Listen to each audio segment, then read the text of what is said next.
So you're working on your next edit and you're trying to figure out how to cut from one scene to the next, and you want it to feel seamless, you want it to feel organic, so you throw in like a crazy transition. But that doesn't always work. Those don't always fit and flow. So I want to talk about one of the most underutilized transitions that's used in cinema, but not used a lot online. And that is the audio ramp up.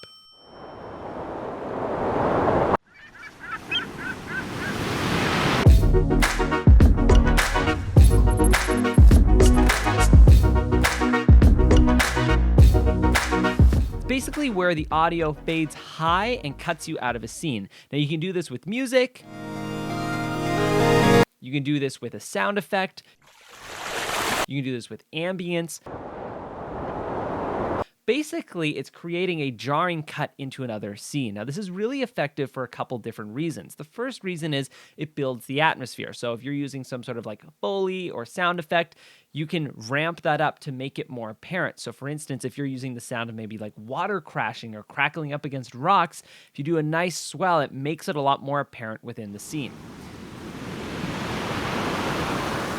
You can do this with music as well, ramping up the sound of the song to become almost like a deafening noise. One of my favorites actually is like an ambient hum.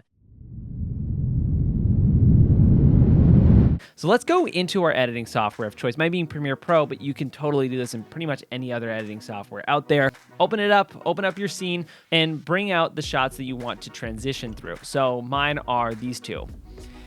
What you want to do with your two shots is figure out if there's some sort of ambient tone that you can build out. So I'm going to use the sound of water crashing up against the rocks.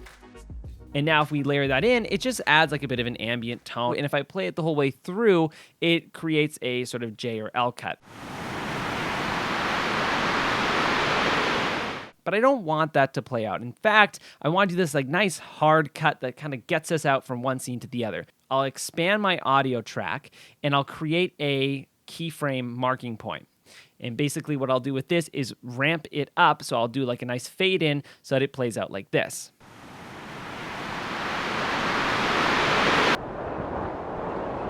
And if you've done this a couple times, your audience will be able to build a sort of knowledge that they'll understand that this is going to be where the transition is going to go. They'll start to anticipate it. And fading up music, fading out songs, fading up ambience, anything with a slow fade immediately gets your audience ready for the scene to move over. So if that's something that you want to build, if you want like characters are going to hop from scene A to scene B and you want your audience to sort of like get ready for that, having a nice slow ramp up might help you out. And this effect, if you're wanting to do like a crazy transition video, you can totally do that with the sound ramp up, but this is just a really good way to transition from scene A to B without having to do a whole bunch of different plugins or like, I use this as sort of like my go-to, and I use swells quite often as well. If you're interested in learning a little bit more about swells and how to do those, I'll have a tutorial in the blog post attached to this. Swells are just a really nice way to like use audio ramp ups with like sound effects in reverse, and more about that later. And then I'll also provide a tutorial in the description where it talks about using the sounds of music put into reverse. So that's it, guys. That's sort of like a quick little hack that I use all of the time. And again, you don't have to sort of resort to last minute transitions. There's always a lot of different things that you can play around with before you go to that. And I would recommend using hard cuts before like plug-in transitions, just because there is so much you can do with the power of editing, and it's so much more magical whenever you have the tools of like ambience and atmosphere and other elements other than just visuals. It's so much fun to use sound as your transition piece, and actually a lot more realistic. And that's it, guys. Thank you so much for watching. Thank you so much for learning. Hopefully this has gained a little bit of an extra skill in your filmmaking toolkit.